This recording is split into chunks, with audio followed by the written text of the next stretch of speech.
Hey everybody, how we doing? Hey, Oh, stop reading. We're on the show here. Let's go. sorry. I didn't realize it was showtime. I was just reading our new prestige size Spectro cover here. Yeah, little known fact. It's not actually that big. Nathan's actually just 2 feet tall. That was just a little silliness. How Happy is it Thursday, going? everybody. Lots of new comics to cover here tonight, including the one I just showed. Spectro got released this week, so I'm excited. I know Tyler's excited. Did you say happy birthday, everybody? No, I didn't say that. It sounded like it. I said, hey, everybody. Although that is true. In a couple of weeks, Oh, that is not stirred well. I have to tell the barista to work on that. in a couple of weeks, will be the show's 1 year anniversary, so that's kind of cool. That is cool. Yeah. What are we doing for the 1 year anniversary? What are we giving away? Well, we'll give away something. I'm not too sure what. We still have the giveaway going on for the Spider-Man #1 when it hits 450, and for everybody who buys a Spectro, and for everybody who buys a Calculated Man, so they get that too. But I do feel like giving something away tonight because it's a pretty exciting night for us. We had the Calculated Man announcement. We had the Spectro book come out, so that's pretty cool. So why don't we give this away tonight? This is the 1 in 10 or 1 in 15. I think it's a 1 in 10. Although a 1 in 15 would make sense with how many copies we got. I think it's 1 in 15 actually for these the Spectro. It's the only ratio. It's the only other cover that exists for this book. That's right. Get the set. It is another cover by Wandon, the artist himself, and it's actually one of the panels from inside the story. It's pretty cool. He just takes that one panel and blows it up and does some more work to it. It's awesome. Again, free. It's not free. It's in the prestige size. But this I'll give away to someone free tonight, and I think it will be whoever can tell us right now. The first person who can tell us who the cover artist is for our book of Spectro and the Calculated Man, and we've mentioned it a lot of times and all over our face page as well, gets this copy of that. So Tyler, watch for that. I will. Got a couple people watching right now. We've got a huge night for books, so let's just get started. I had to last minute just add 2 here because we added even more after we went back to 204 Comics today. So shout out to 204 Comics for helping us get our fix and a little extra. And also shout out to Tags. I think this weekend is their final recurring episode. This is, yes. Yeah. A little sad, this, but... Harold Duncan says Michael. Michael, I need more clarification on that because we know several Michaels who are artist friends of ours. Yeah, what's his last name? And it's not Angelo. But you might think it is. Okay, let's keep going here. Our first book here is from Marvel Comics, and we covered the first 1 or 2 parts of it. But it's Spider-Man 2099 Exodus #1, featuring Winter Soldier 2099. Oh, there you go, Berglund. Harold Duncan has won the Spectro 1 in 10 or 15. Nice. I just sent out his package yesterday, so... Oh, awesome. Great timing. Yes, that's awesome. All right, so yeah, we're going to do the Spider-Man Exodus. Yep. This book is taking place in that crossover that is going on in the 2099 timeline, and Spider-Man is the main character in it. But this whole book itself, written by Steve Orlando and Dave Watcher as the artist, this whole issue is about a new character they introduce in here, and it's the 2099 version of the Winter Soldier. So it's a female version. I think they call her Winter Soldier 13, but I could be wrong. But I think that's familiar. And it has she's going to help out Spider-Man as a favor to the Ghost Rider and help take out this big cabal Illuminati organization that we find out that's run by Norman Osborn. And the whole event itself takes place because this meteorite kind of thing crashed into the desert, and now has created this whole new eco environment that has this unlimited potential, and everybody's trying to claim it, including this cabal group, which is again run by Osborn. So the Spider-Man and his friends are going to try and stop it. So it was neat to see them introduce this new character, It's I always liked neat to it. see a 2099 interpretation, just like when you get a Batman Beyond, a different Beyond variant of a character. They're neat to see. Not necessarily Right. all good, but It's cool always designs. and it's always neat to see how they link it back to the original character, whether it's like an offspring or someone else that just knows the technology or Yeah. whatever. So you see that happening in this episode as well too, and you see a few other characters from the Marvel universe that get their kind of like 2099 update. So it was okay. I liked it a little bit more than the last issue because last issue was kind of like we said, I won't say a It, retread, but yeah, something. it was. It was set up. It was a lot of nothing new. Yeah, but that's to be expected with that type of issue, which was an alpha, right? Yeah. So Now, do you prefer when they do these 2099 stories, do you prefer them to have these little mini arcs once or twice every couple of years? Or would you rather them do a one long linear story again? I don't mind uh, this format. I don't mind this format for this book because it seems like every time they try and do like a solo series or like a singular title of that, it doesn't seem to last too long. Yeah. And then on to our next book, Amazing Spider-Man #2. I didn't even realize, but two Spider-Mans this week. Yeah. Which This is is kind of issue funny because 890. Norman Osborn was the villain in 2099, but in this one he's not the villain. He's been cured, right? Remember him getting cured in the previous volume. He's a good guy now. He's uh, had the evil like purged out of him or something. Yeah. And so he shows up at Peter Parker's apartment. Nobody's talking to him still, but Norman Osborn's like, "Hey, you owe me a favor, remember?" And he drops off his grandkids, right, Harry Osborn and Liz Allen's kids, and for him to babysit. So I thought it was kind of a funny contrast. And then, of course, that's a small portion of it. He ends up meeting up against Tombstone, who was seen in the previous issue, and nice to see Tombstone is making a comeback in the comics. He's one of my favorite Spider-Man villains. He's a really interesting character. And the rose in that too. The Rose, And a Prime different Rose Minister. though. I And don't think it's it's not the original rose. no. But overall, not bad. Nice art from John Romita Jr. One thing I've got to say is it's when it comes to main covers, I do wish they reflected the story on the inside. I don't care about variants. If they want to be something else, that's fine. But Mary Jane isn't even mentioned in this. You don't see her unless I had pages stuck together. No, I didn't see anything. I didn't either because when I read it and I said the same thing to you. He doesn't reminisce or anything. It's just weird. Yeah, I enjoyed this issue much better than the first. Definitely. I think a lot of people were confused because they didn't know what was going on. This kind of explains why people are confused, but they don't say what exactly happened. And we're going to find out more as the story goes, but explains that to people, which it did in the first issue. Yeah. And I like to see where the story is going now with the whole kind of gang war thing coming. It was really cool seeing how Spidey gets caught towards the end of the story with Tombstone. So I like to see that too. So yeah, and good artwork. And yeah, I felt the same way about the cover too. Like it's a nice cover, but has nothing at all to do with the story. Mm-hmm. Yeah, it's weird. But I don't mind. I love the way that John Romita Jr. draws him. So it's nice. Yeah, but would it not look cool if Spider-Man fighting Tombstone on the cover? I think that's on the next 2 or 3 covers. Oh, there you go. No exaggeration. No, he's a big part of the story. No Star Wars books this week. However, I did come across a little bit of Star Wars news while doing my weekly peruse through FOCs. And the first Dark Horse Star Wars comic their covers are released for it, and I don't know if I missed it before, but it's called Star Wars Hyperspace Stories, and it's going to be basically what Star Wars Adventure was with IDW. It's an all ages title. And there'll be more Star Wars news afterwards because there's shows and Obi-Wan starts tomorrow and all that. Oh my goodness, yeah. Well, Obi-Wan starts tonight because I'm not sleeping. Right. And we gotta do a diamond order tonight. Oh my goodness, yeah. It's gonna be a busy night.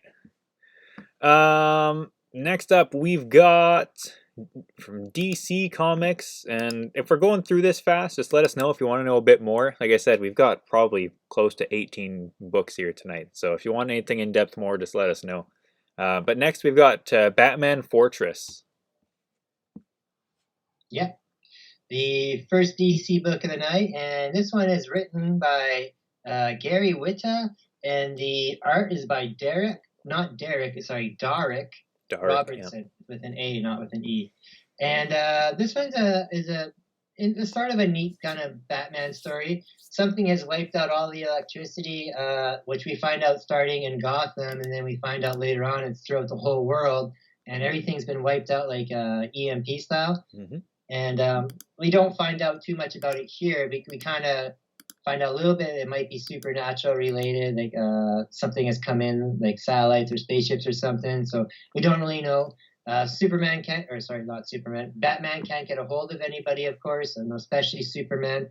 And now he has to go and deal with all, not just the world issues, which will start happening next issue as he tries to get the contact with other League members. But now he's out there dealing with Gotham, with with chaos, with no power, and everybody's been released from Arkham at the same time too, because they were all run on electrical locks. Before the generator kicked in, everybody got out. So yeah, it's just pure chaos going on, and good Batman story. So we'll see how it goes. Mm-hmm. Yeah, just the beginning of this story has the makings for one of those really iconic Batman stories where it's, sort of like No Man's Land, or like it's just Batman against Gotham. Right. And this next one is one I didn't think was going to happen. I thought it was kind of interesting. And it's sort of spun out, or it has spun out, of DC versus vampires. And it's a one-shot. It's DC versus Vampires Hunters. Right. Really good cover on the front of this one. Yeah, I like the cover. The story inside I didn't care for as much. I'm kind of tired of the DC vampire stuff. Yeah. I'd rather see them as dinosaurs. Yeah, that one wasn't too bad. I think that comes out next week. I think, yeah. Matthew Rosenberg's doing the writing, and I think he did the writing also just on the original story. I think he did the main title too. And then Neil Goog is the artist. And here it's a one-shot of Damian going around. Damian is a vampire, and he's going around acting like a vampire, working for the vampire organizations, bringing in and killing heroes and that, kind of like a bounty hunter. We find out he's undercover, and when he does do that, he's actually rescuing the heroes as hides in like an underground. He's acting kind of like Blade would. Yeah, exactly. Yeah, and then and he wants to take out he works his way in, and he wants to work his way up to take out as many vampires and their king as possible. And we find out isn't their king is Nightwing or Green Lantern or something? Yeah, their king is Damian, or is Dick Grayson. So it's just a one shot. It was okay. Like one little extra bit to the story with these characters is okay, but I could have skipped it. I bought it because I thought it was going to be cool. I don't think this was originally in the plan. I think it was received really well and people really liked it. And people are super hot for Damian Wayne right now. Yeah. So they probably spun it off there. I don't think it was a bad addition. I think it was a nice supplemental. But that's nothing's too special. It was enjoyable. Cool. Next here we've got something that we've been covering, or I guess you've been covering it for years. I've just sort of started reading it recently, in the last few months, and very selectively because it's very difficult. But from Dark Horse Comics, Hellboy. Yeah. We got Hellboy and the BRPD Night of the Cyclops. Yeah, this one is written and a little bit about, not written and, but the written and story is by Oliver Valentine, and Mike Mignola does writing as well too. Yeah. So it's a one-shot monster adventure, and Hellboy is dealing with these people who are like fawn creatures. They kind of see him as like their savior, even though it's not him. He just kind of fits their criteria a little bit, and he has to fight Aphrodite, and it has like a little adventure with some Greek monsters and that. So pure fun, the way that with what is it? What I'm thinking, like the historical figures of that we like of Hellboy. It's back to where it should be, not like that one that me and Tyler tried to read and hated, the Silver Lantern Club, because it was just not a Hellboy story at all. Yeah. This is back to good Hellboy, so I liked it. One-shot adventure. Yeah, and Hellboy is actually, and I can see why he's so popular, but Hellboy's become one of my favorite comics. He's fun. I love stories with really deep, rich lore, and I like it when they pull from other stuff. Me too. Um, And can you cover something by yourself for 1 sec? I have to do something. I have to step away for 1 sec. Sorry. yeah, I can. Yeah. Let me swap these around then, because that worked out well. We've only got one book from Image this week. However, hello? We've only got one book from Image this week. But before we get to that, we will... Oh, look at that. Someone has a pickup during the show. Naughty, naughty. Yeah, so we didn't cover this book, and we've sort of stopped covering Ice Cream Man because they're really good stories. We don't want people to be spoiled by them. They're really fun. Maybe fun's not the word. If you're a little twisted, I guess fun's the word. I chose this to be my cover of the week. And I haven't even read the last, I think, 2 issues prior to this. But I continue to get Ice Cream Man. The interior artwork is always great. It's so bizarre. The storytelling is fantastic. And when I do sit down and read them in a big bunch, I really enjoy it. But I, most of the time, will choose Ice Cream Man as my favorite covers of the week. And this one is amazing. It looks so... like the gloss on the eyeballs. It's amazing. And I think I saw one coming out next month, and it's even better than this one. I love these covers. And I didn't change the Dark Horse. There we go. And I'll change it to Image. Where'd I go? Okay, there we go.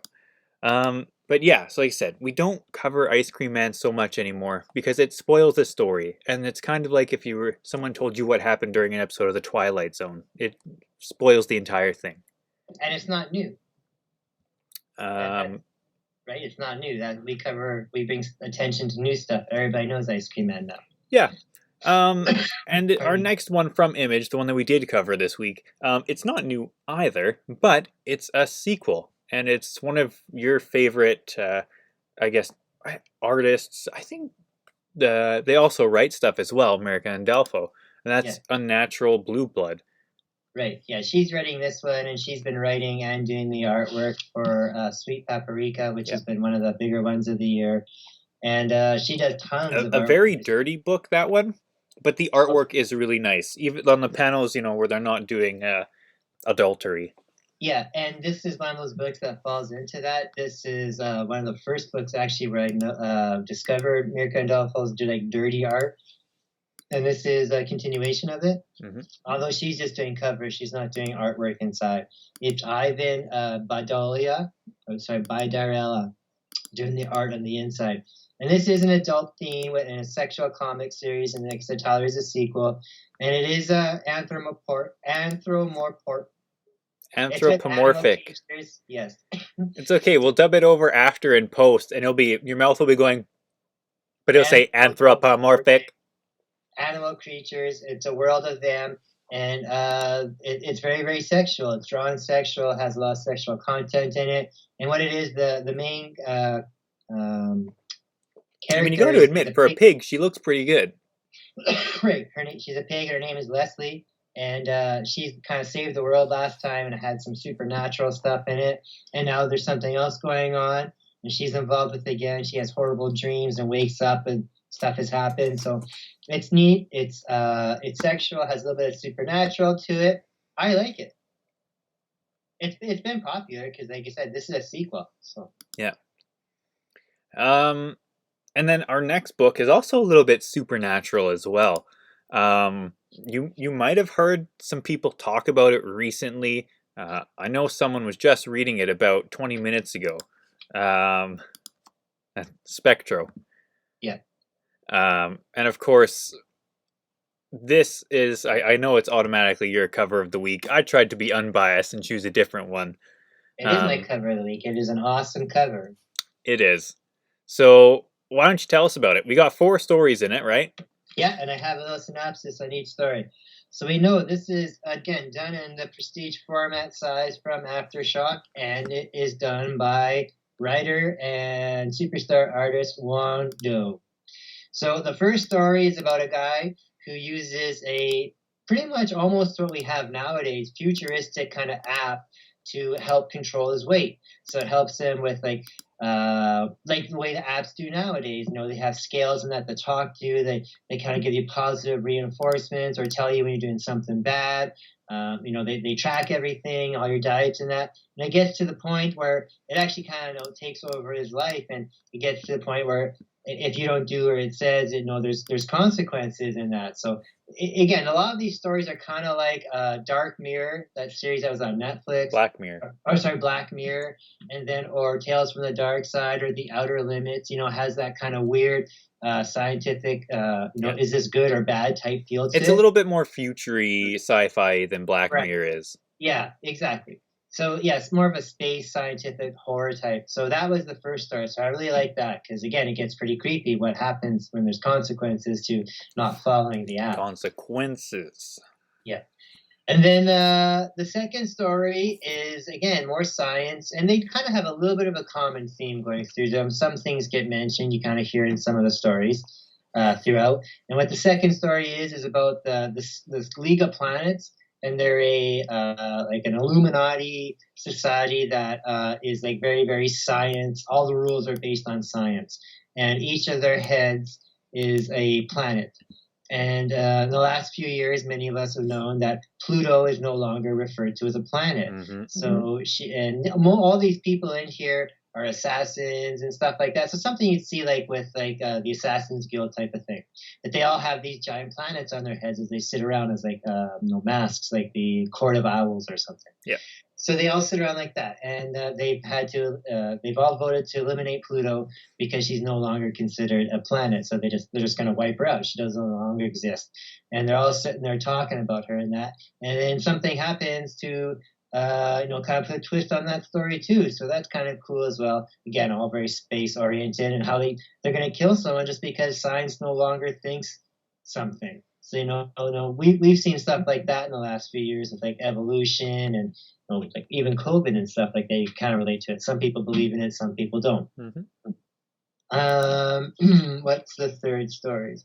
Oh, the third story is kind of cool too. It makes me think of guys like the guy from Virgin, whatever, Sir Michael or whatever his name is, and then Elon Musk.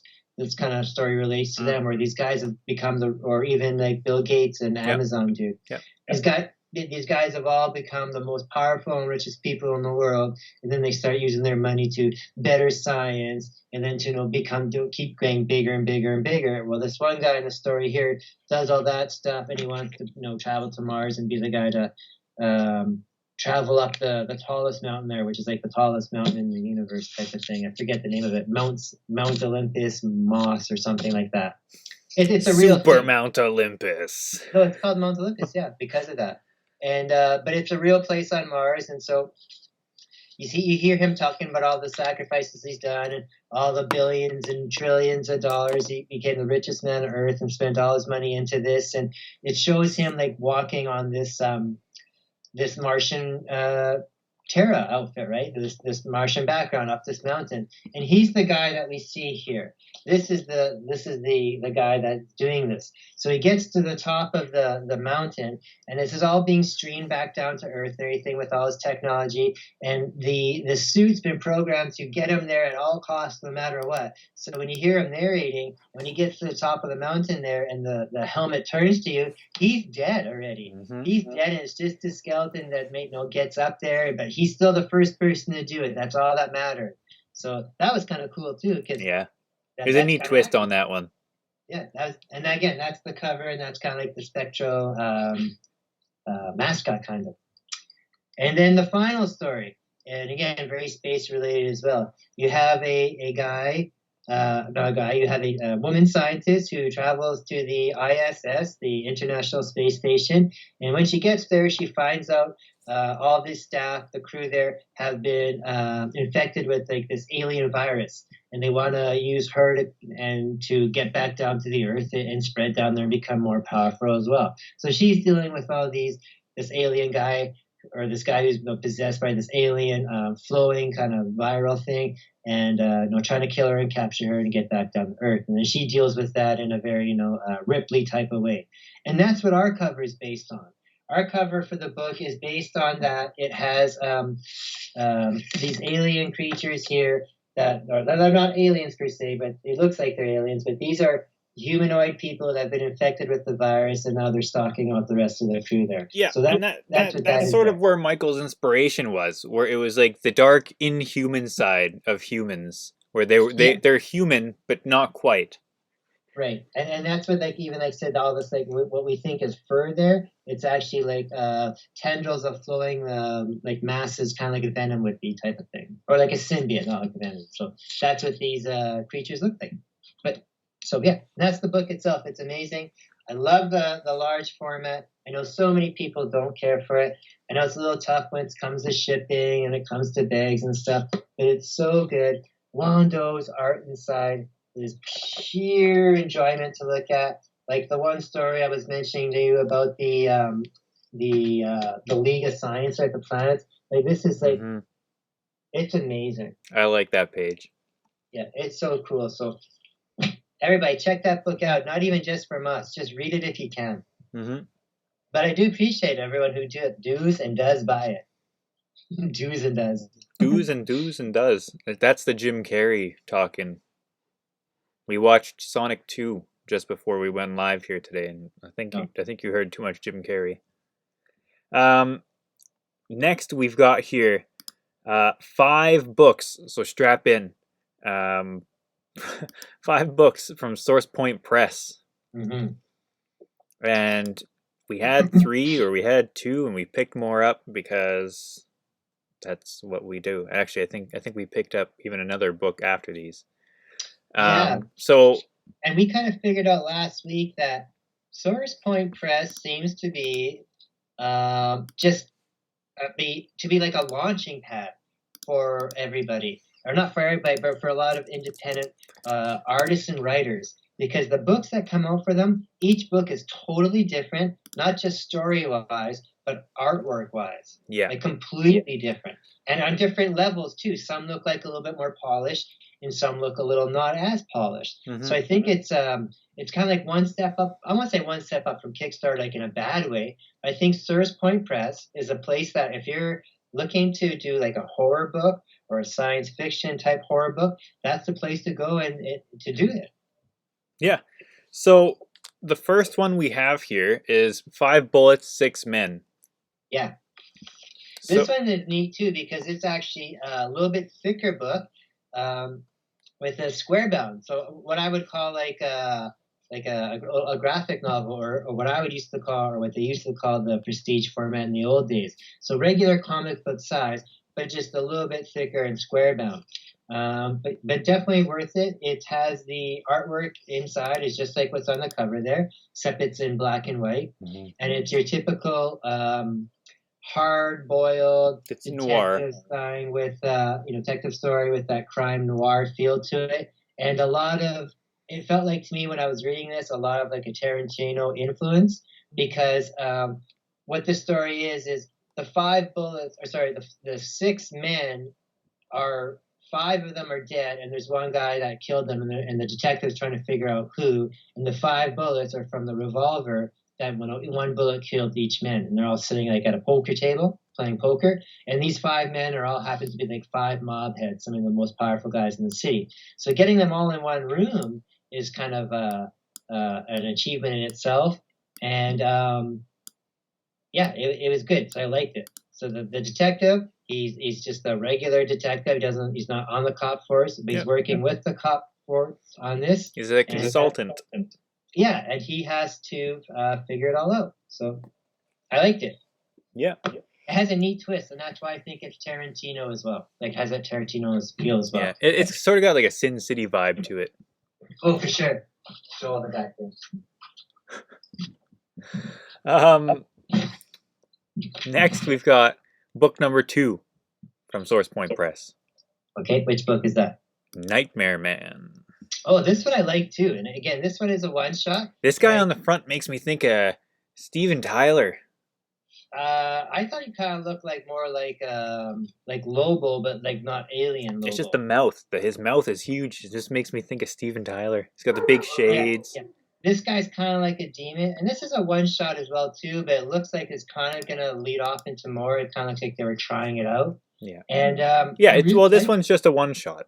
Yeah, that's what I said. Yeah. But look, at the end it says like, it looks like it could be continued, and I really like this one. And I didn't even know anything about it until I happened to see it at the store there.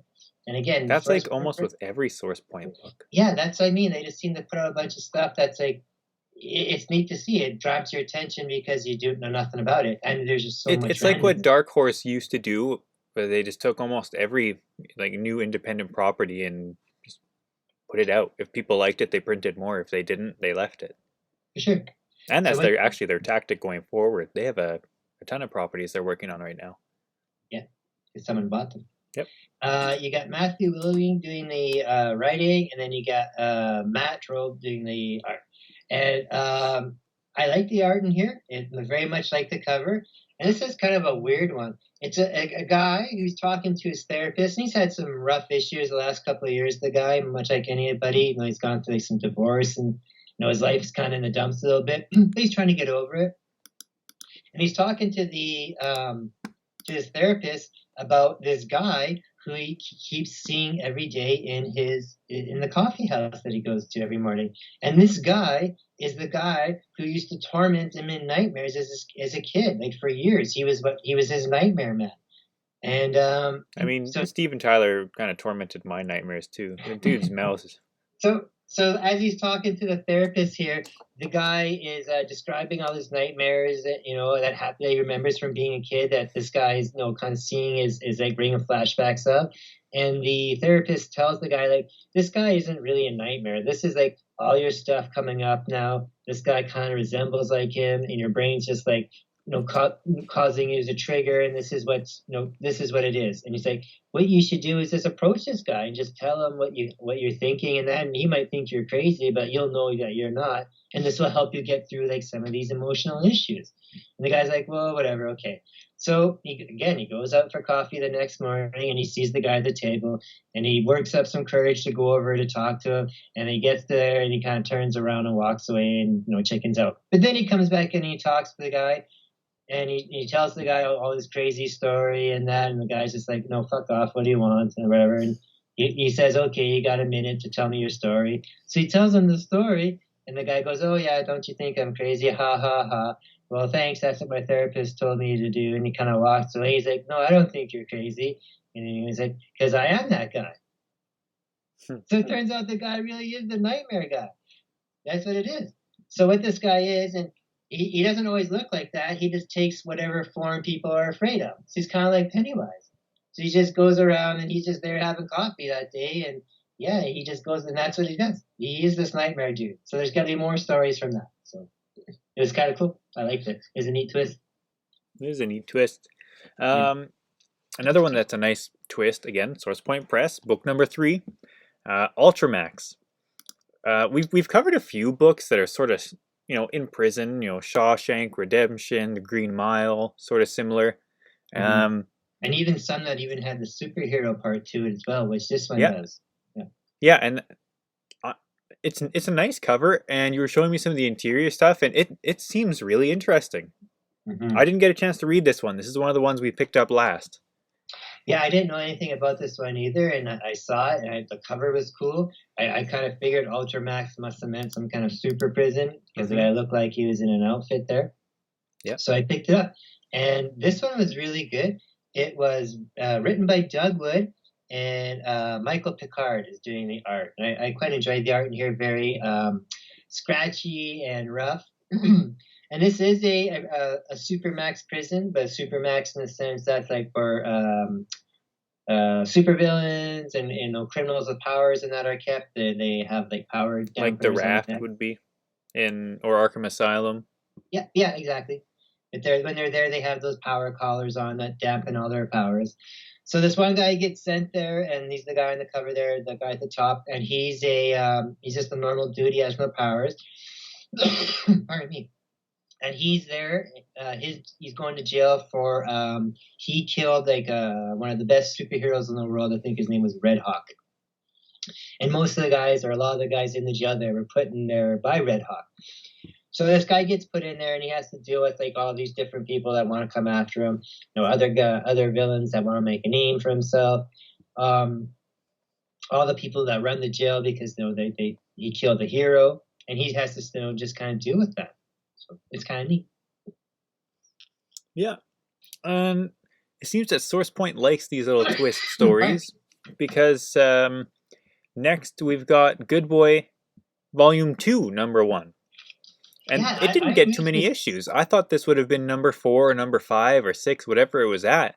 Yeah, and I thought the same thing too. I thought this was number 4 or 5, but apparently this is Volume 2, Part 1. Mm-hmm. So I had no intention of covering it, even though I still like it. Yeah. But once I found that out, I did. So you got Kit Wallace doing the art, and then you got Blanche and Gunn doing the writing. And it's a new volume. Well, yeah, for those who don't know, the first volume essentially... Oh, you have it written? Okay. Yeah. So you got, this is, the first story is kind of like a role reversal of John Wick. Yeah. So everything starts off normal in this world, except, dogs can be like human type. So everything's normal in this, like a John Wick movie, except at the beginning of the movie, John Wick gets killed instead of the puppy. And then the puppy kind of takes on the John Wick role and becomes like this assassin killer, and then decides to go after the people who killed his masters. And then in the second volume, he's dealing with the fallout from all that, because just like in John Wick, he's had to burn a lot of bridges. So in this new one, it starts off in the beginning. You have this dog hitman squad that takes out a village of like recluse people that are living there, and it looks like people that are kind of like trying to hide and live under the radar, and maybe redeem themselves for bad lives and stuff. And I thought at first this is where the good boy character was going to be at, but he wasn't in there yet. He ended up turning up at the village at the end. I guess he was on his way there, and they knew that, and they did this to send a message to him. But for whatever reason, these people wipe out the village in that, and I guess to send a message to him, and they're after this good boy character, and it turns out he has some kind of connection to them, I guess, from his past life. Mm-hmm. So much like the John Wick movies, this is like the exact same thing going on in the next sequel, but again with the dog. So again, it's pretty cool. It has such like cartoony art in it, and it's kind of awesome though. They do such a good job. Yeah, this is a totally adult comic with swearing and blood and like total blood and guts. Lots of it's almost like Garth Ennis action going on inside there. So I think books like this and I guess like that other one we had there, whatever the Unnatural, have really, other than maybe Ninja Turtles, but like these two particular have made people realize that anthropomorphized characters aren't all super goofy, like cartoon characters like Bugs Bunny. I think people have liked that stuff for years, especially like anything that was kind of like sexualized and that. But if you talked about it, or if you said you were a fan of it, I think you were kind of thought of as creepy or like a weirdo or some kind of like not a pedophile, but some kind of like sex freak, So I just think it's less of that nowadays. Like even with something like this, there's a lot of stuff going on like this nowadays. Like I like a lot of like the cheesecake art, or like the Archie kind of, this is from the 70s even, it was back then too. But stuff like this, like I said, back then was considered like pornographic and or X-rated almost, right? So nowadays it's just a little bit more open-minded. Mm-hmm. Now, on to let me double check. Oh, yeah, our final Source Point book, My Brother Teddy. Yeah, this one I didn't get a chance to get the first time around. I didn't think it was there. And then when I saw it there today, it was there, so I picked it up. And this, again, was another book that I had no knowledge about until the day of. Yeah. And it's called My Brother Teddy. And it's written by Yarmer Francois. And the art is by Tudor Tristan. And it is pretty neat. What it is also, first thing that's really cool about this as well is the fact that when you open up the first page, there's a QR code there that you can scan, and it gives you an original soundtrack to read as you read this book. Yep. I know Tyler said that when I mentioned that to him, that a lot of books are doing that nowadays, and they are, and that's pretty cool. But I don't know like on the other books that I've known that they've done it, it's been songs, but like It, real it songs. yeah, it's been licensed stuff. Right. For this series, original soundtrack, it said. So I'm thinking it might be some original songs, but if that is the case, because I didn't get a chance to do the scan, that'd be pretty cool too, because then it's like multiple platforms of new artwork coming Yeah. out. Well, lots of people read while listening to music anyway, or listening to, I guess they're like lo-fi beats or whatever, just stuff in the background, right? Well, I think also too, a lot of people nowadays they consider the media of comic almost like a one step down transition into a movie. So when you have a comic, Comics have become a mixed media art. yeah, and well, when you have a comic, when you're reading it, it's almost like you have a soundtrack going in your head, anyways, or it would help to set the theme even more, like a Yeah. radio theme show or something. So, but let's get on with the book. My brother Teddy. So what it is you have this teddy bear, just like regular teddy bear, and this black kid. It's his teddy bear, and they're sleeping at night, and a thunderstorm starts, and you see some like maybe some tentacles or smoky tentacle things kind of coming out of the closet, and the teddy bear sits up, and he kind of crawls down and walks towards the closet, and once the teddy bear goes into the closet, he crosses into like this into like a fantasy world. But once he hits the fantasy world, he goes from being like little teddy bear, like Ted, that Ted movie, that type of teddy bear. He becomes like the character you see on the cover there. He becomes like this big Conan type kind of It bear. looks awesome. And it's really cool. Yeah. So you don't see him doing like a full-on adventure. You just see him doing like 3 or 4 like splash pages here and there of like just multiple adventures in there.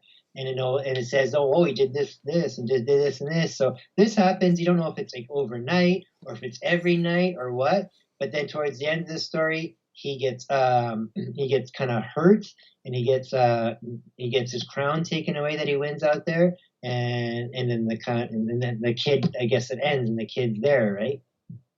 And then it jumps to like at the very end, a couple pages later, I guess the kid has come back as an adult now, and now he puts on like this warrior outfit of his own, and he goes back into the closet, and I think he's gonna go back in there and like free the bear and avenge the bear and get his crown back in that. So that's kind of cool too. So I really, really liked it. Even if it didn't have the ending there where the guy was growing up and going back in, it would have been just cool to see the teddy bear doing that at night and then coming back and being a regular teddy bear, kind of protecting him from the monster world there. But yeah, it's neat. I'm glad. I really If hope this were to be made into a TV show, I would see them doing split timeline, where portions of it are shown in modern time when he's going to save the bear, and portions of it are when he's younger. And it has that in the comic Yeah, as well. that's how I see it being adapted to a live action, or not necessarily live action, just series format. Yeah.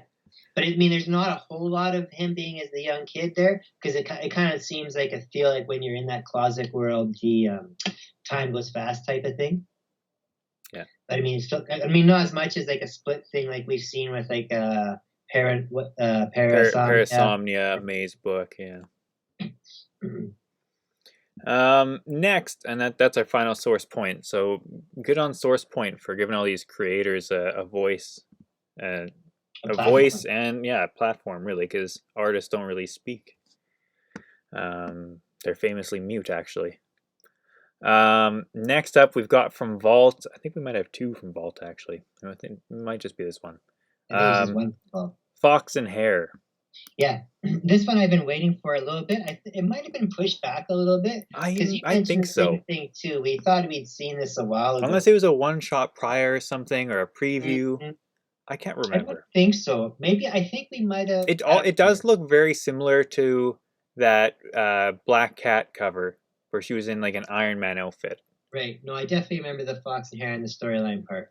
But this one is written by John Chisai and art by Stacey Lee, and again published by Vault. Mm-hmm. So Fox and Hare. So you got clean and colorful art here, and you got a futuristic world, very high tech dependent. A lot of like modifications to the body in that. A lot of almost a little bit of a matrix feel to it that you can program, buy programs and insert them into yourselves for kind a little while. Kind of cyberpunky. Yeah, it kind of like gives you power ups. And what it is, you got Fox and Hare, and there are 2 assassins. It's a male and female, and they grew up together, orphans. And as they're out doing their bounty hunter type of thing, they come across a black market hacker who's broken into like this company who's like kind of controls the world type again, or the world. Kind of like everything futuristic wise, it's always like this one company that kind of runs everything. And now this company is after them. So the Fox and Hare are going to protect this girl. And I guess this girl is going to kind of release this information, like how this evil this company is. So it's kind of neat with these characters. Again, these characters do have a little bit of history, how they became orphans and, with this company. So we'll see where it goes. I liked it. It was pretty good. As good as I thought it would be. I liked it. It was neat. Yeah. Next up here, we've got, I thought this one might have been Vault, but it's Scout. That's the app recount one? Yeah, that's right. Another wicked cover on this one. Yeah, and this is a sequel as well, too. This is this is a prequel. It's a prequel. Yeah. Last year, the one recount came out, and it was about this terrorist group called the Masses, and they have like these clown face they always wear as their group, and they were going around killing politicians, and there was one guy who was the leader of the group, and this prequel is about how this guy forms this group. It's his life story. His name is Phil Pontus. And he starts off as a soldier, then becomes a small town politician, then he becomes a bigger politician, ends up being vice president, and then ends up becoming president, and then ends up leaving the office in a little bit of a disgrace. And then once he leaves the office, then he becomes forms this terrorist group, which, he kind of built up all these connections throughout the way. So neat story on that. When this book first came out, it was I guess this book's been out for a few years now because it's been a couple of years because it came out when all the original recount stuff was going on with the last presidential election, and I could be wrong. I enjoyed this, by the way. It's just the one shot as well. I enjoyed this, and I could be wrong, but the original recount, the first series, I'm pretty sure that's been optioned for a TV movie streaming service. I do remember that because it was a hot book. I think I remember them talking about doing something, but I don't know if it was optioned, but I do remember hearing rumors that it was being shopped around. Yeah, I do as well. I can't remember if it was signed or not, though, but I remember it was a hot book because of that. So. And next our penultimate book, right? That's your favorite word, penultimate. And anamorphic. Anamorphic, yeah. Is it recommended for kids in 10 years? I don't think it's terribly violent, but some of the imagery on there is pretty I'd say it's probably spooky. As scary as any kind of Disney kids movie nowadays. Yeah. I wouldn't leave you with a kid by himself, but I think you could probably read it with a kid. Yeah. Yeah, like there's no gore or anything like there is in stuff like, say, Good Boy or something, but I definitely wouldn't say it's like an all ages book. No, probably if you're thinking movie terms, PG-13. Yeah, I would say like a Disney movie, like a Pirates of the Caribbean animated type of thing. Yeah, but it's definitely not like My Pretty Pony or anything like that. Yeah. Okay. Good question. Hello there, Sam. Next up, definitely don't give this one to children 10 years or under. Disturbed Dark Messiah from Opus Comics. Yeah, this Opus stuff, I guess they're going to be putting out quite a bit, or at least trying to put out quite a few new things. This is the second book, and I guess 2 weeks that we've covered from them now. Mm-hmm. Last week was the Death Dealer, the Frank Frazetta universe they're trying to go build on. This has nothing to do with that. This is actually... similar style, though. It's that darker... it's definitely darker, gothic. But nothing fantasy like that. It's not connected to that Conan type of world. This one here actually is... where I don't have it written down here. Oh, yeah, I do here. So again, it's written by Tim Seeley and Lexi Leon, and I didn't know Tim Seeley was writing this. So Tim Seeley is always good for dark, disturbing, supernatural stuff, lots of vampire stuff. Yeah. And then Angel Hernandez doing the artwork on here. The artwork on here is really sweet. It's a lot of dark imagery, shadowy imagery. And what I really noticed about this at first, because again, I had no prior knowledge of it before stepping into the store or right before the store, doing a little quick of, hey, what do I want to get? There was some McFarlane covers for this. Mm-hmm. And I thought, whoa, that's weird. McFarlane's doing some stuff that's not no Image or Spawn related. And then there's actually another book this week that's McFarlane has a ratio cover for. It's the Department of Truth. So that is an Image book, which is McFarlane stuff. But I mean, yeah, McFarlane in the last little while seems to have been doing ratio covers and variant covers for other people in that, which is kind of cool. Kind of like Stan Sakai and Eastman, branching out from their main characters to do other characters. That's kind of cool. Mm-hmm. So what this book is it's about the character on the cover there is the Earth version of this character. It's kind of like a spirit of vengeance. So it goes around for wherever it's needed. From planet to planet, cosmos to cosmos, wherever it needs to be. And we see it here show up on Earth, and again, it's here to help out in a certain way. This book does have a lot of how did I describe it? A lot of Spawn feel to it. A lot of Spawn kind of I won't say mannerisms, but characteristics. Like the guy uses like a held chain type of thing and that. So that's really kind of cool. I like the artwork here. Yeah, it's kind of neat. I just thought I never heard of it until I saw it, and when I did pick it up, I quite enjoyed it. So it's just something a little different. But again, with some familiar things that people like a Ghost Rider, Spirit of Vengeance, the Spectre, showing up as a vengeance guy, and a little bit of Spawn stuff kind of mixed in there too, and some cosmic stuff as well. So I was just trying to look up here because I forgot to do it earlier. I don't remember, and it might have been Eastman because you brought it up, but I could have sworn I had seen or read somewhere that I thought it was Todd McFarlane and a couple others, but it might be some other creators where they're doing something similar to what Source Point Press is doing, where it's not a huge indie company, but it's something smaller for smaller indie creators to, like exactly what Source Point's doing, right? It's giving them a platform. But I don't remember if it was McFarlane or not. And I couldn't find it up just now either. Next here we've got our final book of the night. Clicked on the wrong one. That wasn't even a book. Next here we've got Elvira in Horrorland, and a really nice homage cover. I guess I would have finished that sentence. Cover. And who's this written by, or what? Not who's it written by. What is the publishing company? Dynamite. Tyler, I won't say Tyler hates Dynamite anymore, but Tyler, this is the type of book that Tyler would not like right away, because it's basically like a cheesecake book. But I mean, it does have some classic property character in it, IP Elvira, and I wanted to check it out because I'm an Elvira fan. I like her stuff, much like I read that. I'm more of a Morticia Addams kind of guy. Morticia.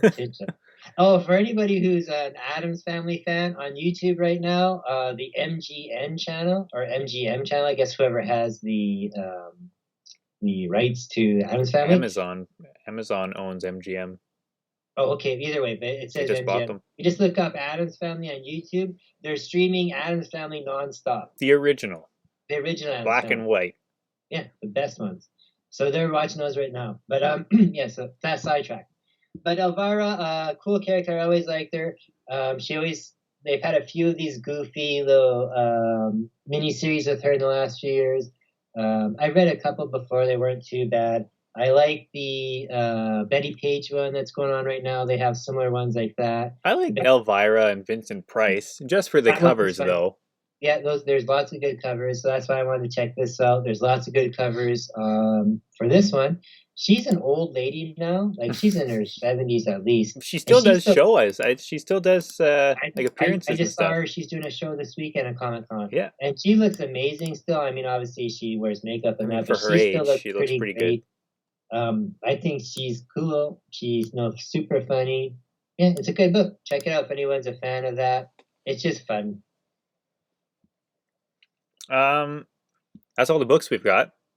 However, there is quite a bit of news. First off, because I'm busy, I will pull it up on my phone. I didn't pull it up for the computer. There's a Blue Beetle movie in production. It's one of the few that Warner Bros. Hasn't shut down. And there's pictures now, set pictures of Jaime, the younger Blue Beetle, not Ted Kord, who is rumored to be cast now, actually. Oh, not rumored. It was said for sure. Oh, is it for sure? Okay. He confirmed it. Jason Sudeikis. Sudeikis. Sudeikis. Sudeikis. Quit saying it when I say it. He's been confirmed to play Ted Kord, the original Blue Beetle. The Blue Beetle didn't have any supernatural powers. He just was an inventor. Mm-hmm. However, this one does. And he has the blue scarab. And I think this is one of the most comic accurate suits I've ever seen. And I love it. I'm not a huge Blue Beetle fan, but it looks fantastic.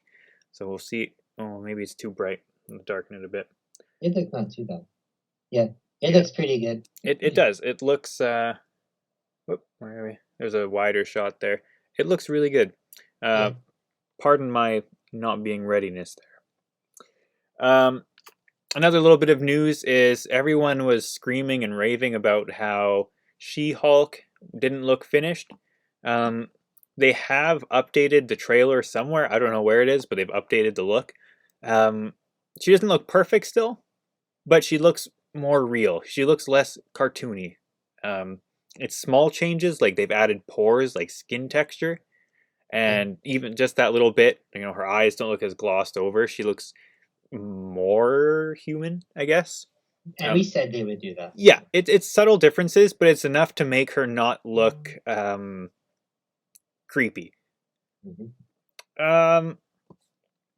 And then the Thor trailer, we got to look at Gore the God Butcher, Christian Bale. He looks really good. I like that way they made him look now. He looks great. I'm thinking it's great. Yeah, I think he looks pretty good. That movie looks pretty awesome. Yeah, Russell Crowe as Zeus looks like pretty funny. Yeah, I don't think he's gonna make it out of this movie. I don't know. They showed some fight scenes there with Thor fighting against a little bit against Thor and a little bit against Jane and quite a bit against Valkyrie. Makes me wonder if she's gonna come out of this movie. But yeah, I liked it. It looked good. There's confirmation that Lady Sif is also coming back for this movie. Yeah, I heard that too. Yeah. And then the big news to come out of today. Well, actually, there's one more piece of news, and it's a book that we actually covered a couple months ago. Mullet Cop. It's being made for a show now, which is it's a comedy show. It was by Scout, and I said when we were covering it that this book for sure with the adult animation, not pornographic adult animation, but the mature animation that all the streaming services nowadays. This show has been picked up. It's going to be turned into it. This show I might actually watch. I'm not a huge fan of adult animation stuff. Everyone assumes I would. No, you're more of a Harvey type. No, I give you hot stuff, Casper. Whatever. I do like that stuff too. But I think would watch that because that Mullet Cop was super funny. Mm-hmm. And I think that's all the news. Of course, there was our announcement for Calculated Man, and Calculated Man is going to become a Hulu series, Hulu film. I'm more inclined to think series, given how it is. I have the cover for it right behind us there. I have a big poster for it now. It's on screen too. Yeah. About the same size, actually. But the big news to come out today, it's the start of Celebration, which is sort of Lucasfilm's version of like a huge press release. They do it yearly. Well, there was a couple sad things to talk about today, so let's do those first. Okay. Okay, for sure. There was a couple deaths today. Surprising. Pardon? Surprising deaths. Well, every death's a little surprising, I guess, but The one I saw, which was really surprising, was the passing of Ray Liotta, and Leota. he was 67. No, I don't know how he passed or anything like that, but I mean, I enjoyed him always. I was surprised to see he was that old, but Tyler did point out some of his stuff, like when he was younger, it was like Field of Dreams, and that's Yeah. like a 30-plus-year-old movie. It's not older, could be even older now. I can't remember. And so that was a big loss. And then one of the performers from Depeche Mode passed away as well too, and he was only 61. So I mean, that's again just some more celebrities and more people who were created stuff for Lots of young deaths lately. Yeah, they're not young in the sense that they're 25 or 30, but still young in the sense that 61 and 67 I think nowadays average lifespan is somewhere upwards of 70 years now. Yeah, the lifespan has actually dropped in the last few years. Did you know that? Well, probably with COVID. Yeah, that stat Even dropped. before COVID. Oh. Even before COVID, whatever reason was, it kind of got to the point where it was, and then it dropped a little bit because we kind of reached the apex of human life. Yeah, that's what I was looking for. I was going to say the word the Alchemax, but I think that's the evil corporation in 2099. Yeah, exactly. Okay, so Celebration, Star Wars Celebration, Lucasfilm Celebration. I don't remember if they call it either one. I think it's just Celebration now. We saw the first trailer for the Disney Plus exclusive Willow. Some of us weren't sure if it was going to be a sequel, a remake, a reboot, whatever. Or even a movie, or like or just a movie. Plus, yeah. It is a series, and it's a sequel. It's interesting. Warwick Davis back. I don't even remember. I was probably like 6-7 years old when I saw it last. Wait, for Willow? Yeah. Well, Willow came out when I was like 6 or 7. Yeah. I saw. So I don't know if there's other returning cast, but I mean, everyone knows Warwick Davis. Yeah. And then they said that Indiana Jones is coming out June 30th of next year. Which is weird because I thought that was coming out this fall. It might have been at one point. They are filming it. Maybe they're not done filming. I'm not sure. Yeah, I figured Stefan would. His ears must have been ringing there. And so where was I at? It made me laugh there. You're talking about Willow. Willow. Oh, Indiana Jones. So yeah, Indiana Jones 5 coming next year. They did confirm John Williams coming back to score it. Every time John Williams says, "No, I'm done," they seem to rope him in again. But it's not by Spielberg though. I think this is the first one without Spielberg. Could be. Yeah. But I mean, every time Spielberg says he doesn't have a hand in it, you find out he might be a producer or something. Well, you find out later on in some documentary years down the road that he actually ghost directed it. Or what else? Okay, well, some bigger Star Wars news. We got a trailer for the Cassian Andor show.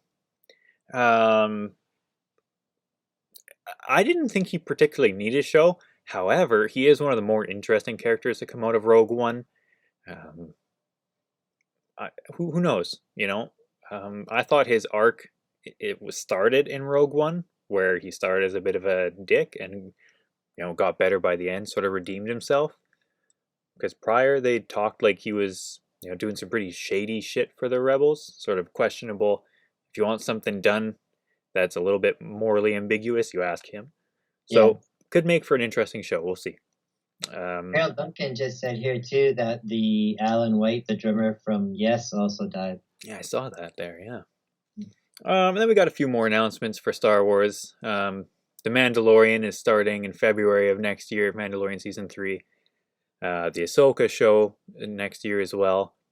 A Jude Law helmed series, I believe. What's that called? Skeleton Guy? Skeleton Crew. No word on what it is. They say it's a coming of age story. It will feature, I don't know if it's specifically children. They said kids. But I don't know if they mean younger. Stephen here is going to say if Disney's got to have kids in it. Yeah. But I like Jude Law. So we'll see what happens. John Watts is directing it. And he was the guy that directed the last few Spider-Man movies, actually the last 3. Mhm. And he's a decent director. He was slated to direct the Fantastic Four movie for Marvel, but um, I'm waiting for them to have a spin-off with just one of those hog guys, the big green hog guys. Oh yeah, the Gamorrean guards. Yeah. Well, I mean, they had 2 of them in like several of the Boba Fett episodes. That'd be funny. I'm trying to think. There was so much announced and shown off, but it's going to be a whole weekend of it. Yeah. Well, yeah, and then tonight, like you said, at like 2 in the morning, our 2 in time, the morning midnight Central in time. California. I guess 3 o'clock for people on the East Coast, like Stefan there. Yeah, 3 o'clock in the morning will be the new Obi-Wan show. You said you're gonna try and stay up for it. I'll see if I'm up for it. If we both are up for it, maybe we'll do a quick little live blast at the beginning saying that we're up for it. You're going to be sleeping 10 minutes after the show's done. Well, then I'll be up for sure. Then we'll see. No, we have stuff to do after the show. I got to go do the banking, and we got to do Diamond Order. Okay. We got some more stuff to talk about, though. We yeah, want to do a little bit. alcohol stuff. Yeah. So we'll do a quick one. Omnibuses, because I'll do we mine have first. deep pockets apparently. Okay, go ahead. What? I said omnibuses, more omnibuses, because we have deep pockets apparently. Yeah, we don't have those deep pockets. No, the change seems to just be falling down the pant leg at this point. Mm-hmm. The J. Michael Straczynski run of Amazing Spider-Man from, I guess, 2000? 99? Well, it says on the back here. 99. Yeah, I was going to say late 90s. Huge, thick book. Yeah, I don't want to be too disappointed by Obi-Wan, but we all know the black lady there, I think her name's Reva or something, or Reva. She's gonna get turned to the light and Vader's gonna kill her. It's gonna happen. I'm just watching it for Obi-Wan, to be honest. Next we've got 2 mail calls. Some really nice ones, actually. ASM. It's my turn now. Oh, yours? Okay. Yeah, since Stefan there's watching. I got these earlier in the week. I had seen somewhere, I think it was on Facebook, a page that was had some autographed wrestling memorabilia, and they were showing Jake the Snake Roberts, which is my favorite wrestler of all time. And I think it's because he looked like my dad growing up. I just realized that someone the other day said that to me, but I'm not sure. But the guy wouldn't ship to Canada, and I understand shipping to and from the States from Canada is a bit of a pain. It's cheaper now than it is shipping in Canada. Well, yeah, exactly.